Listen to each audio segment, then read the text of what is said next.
मातृ दिनाच्या निमित्ताने एक मातेला 3 मुलगे होते आणि तिची तिन्ही मुलं लष्करात गेली.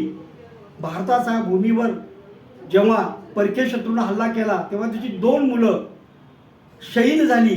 त्यावेळी तिचे सांत्वन करण्यासाठी तिचे नातेवाईक आणि भारतातल्या अनेक जवळची माणसं गेली तिच्या घरी.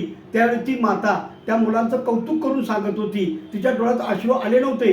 पण तिसरा मुलगा जेव्हा तिचा गेला, तोही शहीद झाला, तेव्हा ती ओक्साबोक्शी रडू लागली.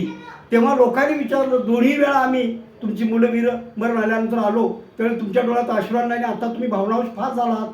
तर ती म्हटली, माझा मुलगा गेल्याचं दुःख मला होत नाही. माझ्या भारतभूमीला देशाच्या संरक्षणासाठी दुसरा मुलगा द्यायला आज माझ्याकडे नाही.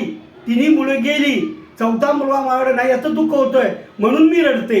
अशा या भारतभूमीच्या माता देशासाठी बलिदान देणारी मुलं जन्माला घालतात. अशा त्या थोर मातांना धन्यवाद.